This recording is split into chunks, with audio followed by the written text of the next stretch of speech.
So we are starting a new chapter, friction. So let us go to friction. Friction is nothing but it's a other type of force. Like in Newton laws of motion, we have seen some forces like normal reaction, tension acting and weight. These are the three forces we have seen. Now we are going to add one more force to our library, you can say, that is what? Frictional force. Okay, na? So let us see what is the friction, why it will appear, like why there is a frictional force between two surfaces. So let us see the reason behind it. Okay. Before that, what is the smooth surface and rough surface? There are two surfaces, one we call it as smooth surface, other we call it as rough surface. What is the smooth surface? Smooth surface and rough surface in science is different from the day-to-day life. In day-to-day life, like in regular life, what we use, we say that board surface is smooth, tiles are smooth. So these are the some things what we say usually. Glass surface is smooth. So these surfaces we take it as smooth. Usually rough means like concrete, roads. Those are rough ground. So that is the usual way what we do in daily life. So actually in the universe there will be no smooth surface. Why I tell you? Okay, na? According to science, what is the smooth surface and what is the rough surface? Smooth surface means, so if you look through microscope, surface should appear as a straight line. What does it mean? It means, suppose I am taking some surface. This is the surface, let us say. So now this surface, suppose if I touch it, so the feeling is something like smooth for me. Okay. So, but that is not the smooth according to science. What is the smooth? I have to see through microscope. If I see through microscope, then if the surface is appearing as a line, single line, something like this, without any zigzags. If it is appears straight line, then that surface we call it as smooth. Understood? Huh? See, for me, if I see like this cross section view, okay, if I see in this way, so for me it is looking like a straight line. Am I right or not? But if you see through microscope, then surface will appear something like this, zigzags. You can see here. Actually, surface will be something like this. When you see through microscope. Okay, na? For naked eye, if you are looking through eyes directly, then it won't be appear something like this. It won't appear. But if you see microscope, then only it will appear in this way, zigzag manner. Okay, na? So that type of surface we call it as what? Rough surface. If it is appearing as a straight line, then we call it as a smooth surface. Okay. So if surface appears zigzag manner through microscope, okay, so not to the direct eye, okay, so no surface will appear like this. In this universe, you take any surface, any smooth, maybe that is damp smooth also, it won't appear straight line in microscope.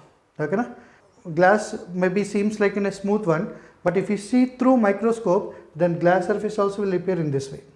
Understood? So that is the meaning of smooth surface and rough surface. So no surface is smooth in this universe. Every surface will be appear as something like this, zigzag manner. Some zigzags will be there. Okay, so definitely zigzag manner will appear when you are watching through or when you are observing through microscope. Okay, so when you are keeping the one object on the other object, this is the scenario. You can say green one is object 1, okay, na? Blue one is object 2. Maybe surface, object is keeping on the surface. So whenever you are keeping the one object on the other object, then what happens? Those zigzags will interlock. The zigzags will interlock, so that I will explain. Okay, na? All of you wrote down. If an object is placed on the surface, usually how we draw? This is the surface. You can say ground or surface, anything. Maybe table surface, maybe tail. On top of that we keep a block. So usually we draw like this. This is the way we draw. Okay, na? In usual times. Till now we were drawing the same way. But if you see through microscope, okay, na? If you see through microscope, then how it will appear? So this is the surface. On top of that, we are keeping a one block, something like this. Maybe it is randomly drawn. See, one zigzag will interlock the other zigzag. This is the block. Now the block zigzags. So I will try to draw so that you will understand. Okay, na? Will interlock. Yeah, this is the object. So now I think you can see how the zigzags. Object is interlocking to the surface. So as surface are having the zigzag shape. See, this is the one surface. Let us say this is the one zigzag. This is the best way I can show you. Okay, this is the other zigzag. as one surface we are keeping on the other surface, what will happen? One zigzags will go into the other zigzags. They will lock. Am I right or not? They will lock. So to move this object, we require the force. To move this object, we require the force. That only we calling it as friction. What is the force between these two interlocks? So that's why whenever you want to move the block, then these zigzags will apply some force. That force only we call it as frictional force. So why there is a friction? Because of the zigzag shape of the surface. What is the reason behind the friction is? Rough surface. Rough surface means zigzag nature of the surface. Those zigzags will interlock. So because of that only, what will happen? We require the force to move the body. Now tell me one more easy way to understand. I am keeping the 1 kg block on the ground. I am keeping the 100 kg of block on the ground. So which block is? Ground means normal, no smooth surface. Forget about the smooth. Okay, normal ground I kept 1 kg block and 100 kg block. Which block you feel easy to move? Both are same only, iron only. Both are iron blocks only. Which block is easy to move? 1 kg, no? Why? The reason is 1 kg means pressing force, no? 1 kg means how much force is acting onto the surface. How much force is acting? 10 Newton. 100 kg means 1000 Newton. See, for 10 Newton, the zigzag something like this. If I increase the weight, upper body, okay, na? This is upper body and this is the surface. Lower one is surface. Getting my point or not? Lower one is the surface, this is the upper body. Okay, na? Suppose 1 kg means interlocks will be something like this. If it is 100 kg means more weight means more interlocks, it will go deeper. As the weight is increasing, they will go deeper, interlocks will go deeper, then what happens? The force applied, or that opposite force acting will be more. So that's why we require the more force to move 100 kg than 1 kg. Because as the weight is increasing, the interlockings also will increase. Interlocks also will increase. So because of that, what will happen? You will find it's more tough to drag the more weight body. Now tell me, 1 kg block, to move the 1 kg block easy, or to move the same 1 kg block, okay, with somebody standing on it. I am standing on the 1 kg block, let us say. I am standing on the 1 kg block. So which one is easy to drag? Only 1 kg will be easy to drag than if I am standing on it. Because if I am standing on it, my weight also will act on 1 kg, then what happens to interlocks? Initially 1 kg interlock is something like this. If I am standing on it, more weight will act, it will go deeper. Interlocks will go deeper. As weight is increasing, interlocks will go deeper. So opposing force also will increase. So that's why we feel more tough to move the 1 kg block when somebody is standing on it. All of you understood? What is the rough surface? When you are keeping the one rough surface on the other surface, what will happen? Those surface will interlock each other. One will lock the other. One surface will lock the other. Okay, so that interlocking forces only we call it as what? Frictional force. So if I am applying the force, if this is the applied force to move the block, applied force, then what will happen? This surface will apply the some force, opposing force. As I am trying to move the body forward, then these interlocks will apply the opposing force. That opposing force only we call it as what? Frictional force. Interlocking depends on the weight. Obviously weight depends on the mass. Weight depends on the mass, okay? But weight is nothing but mass into acceleration due to gravity also there, G also there, earth attraction is there. Weight of the man is also present, so that's why interlocking will increase and more opposing force will be there. So interlocks depends on the weight, normal force, how they are pressing each other. Interlocks depends on how they are pressing each other, okay? So let us see now what is the contact force. Always contact force or normal reaction, normal force will act perpendicular to the contact surface. Then we will go for, suppose this is the surface, let us say, and this is the block I kept, something like this. So it is in contact with only some areas, something like this. So according to my diagram, how many contact points are there? 1, this is 2 and 3, let us say this is also in contact, 4. 4 points are in contact according to my diagram. But usually how many contact points will be there in reality? Suppose if I am keeping a remote on my hand, then how many contact points will be having? First of all, we cannot see that surface. To see this zigzag manner, we have to see through microscope. Microscope means many, infinite number. Microscope means a small Zigzags will be there, they will be in contact for any n number or infinite number contacts will be there, infinite number. Okay, so the number of contact points in reality will be infinity, but according to my diagram these are 4 only. Okay, so here how the contact force will act? The contact force will act perpendicular to contact C1, and here also perpendicular to contact C2, perpendicular to contact C3, here also perpendicular C4. So like this, how many forces you will get? How many contact forces you will get? Infinite contact points and infinite contact forces also. So that means how many vectors we will be getting? This is one contact force vector, this is other contact force vector, this is the third contact force vector, fourth, fifth, sixth, and so on. Okay, na? So like that, infinite contact vectors you will get, infinite small contact forces you will get, infinite vectors you will get. So what is the resultant? Net contact force of all contact forces is, what I can write down, net contact force is C. I am taking, I don't know what is the resultant. See, actually what is the C1, what is the C2, what is the C3, we don't know. So as we don't know individual vectors, we cannot find out the resultant also. Am I right or not? So resultant also unknown to us. So just I am assuming, it's an assumption. So what is the C value? We don't know. In what direction it will act? That also we don't know. Resultant direction also we don't know. Resultant force magnitude also we don't know. So what is our aim? Our aim is to identify that only. Getting my point or not? We don't know individual vectors. If you don't know A and B vectors, how can you find out the resultant C vector? You cannot find out, na? So similarly here also. We don't know individual vectors, we cannot find out the resultant vector also. We don't know what is the resultant vector.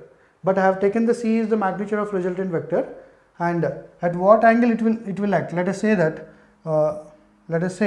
this is the resultant vector. Resultant vector, at what angle it is acting? At an angle theta with the vertical it is acting. What is the resultant of all these contact forces? Resultant of all these contact forces is C. At what angle it is acting? At an angle theta with the vertical it is acting. Then what is the C value, what is the theta value? Both we don't know. We have to find out. Understood? We just assumed.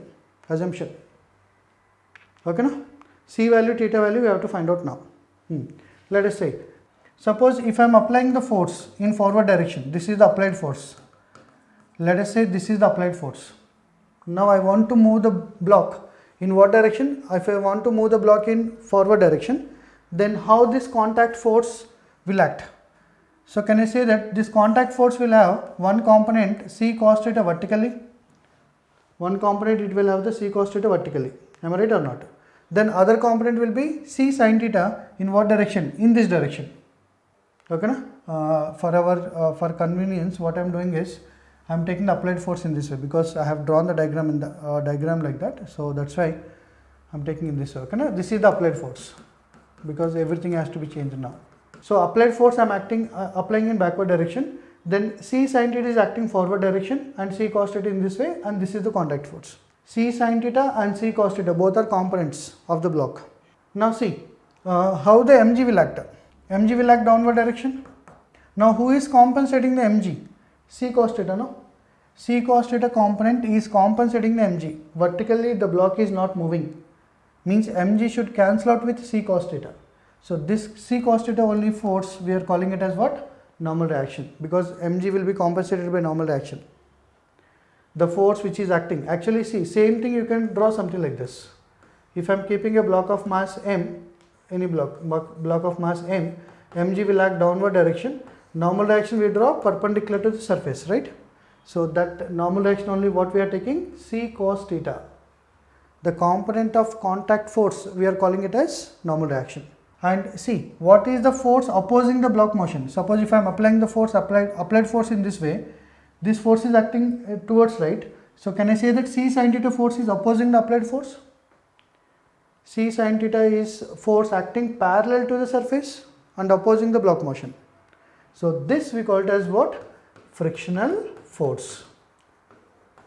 Understood? So what is the frictional force value is equal to? Now frictional force is equal to, what I can write down? Frictional force F is equal to C sin theta and normal reaction is equal to C cos theta. Just concentrate on the values. Why? we are calling it as normal reaction because it is perpendicular to surface. But the normal reaction is nothing but C cos theta. Component of contact force, we are calling it as normal reaction.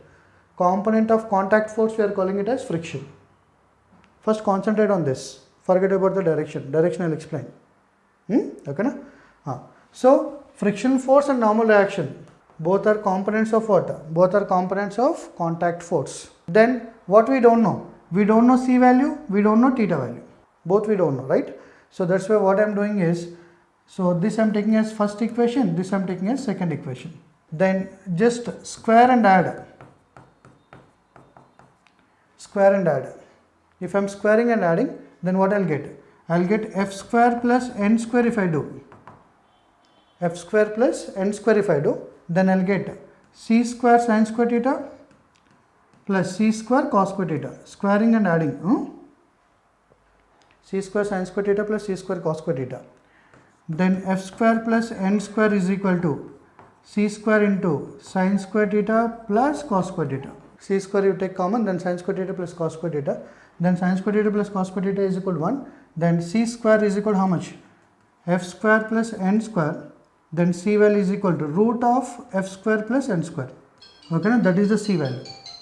Okay, so what you need to understand from this entire, this particular theory, you have to understand both frictional force and normal reaction, both are the components of contact force. Contact force is arising because of roughness. Out of friction and normal reaction, which force is easy to measure? Normal reaction is easy to measure. Normal reaction is equal to mg. If you know weight of the body, you can find out the normal reaction. If you know n value, you can measure the friction value. Let us see how it is. If I divide the equations, what I'll get? I'll get f by normal reaction is equal to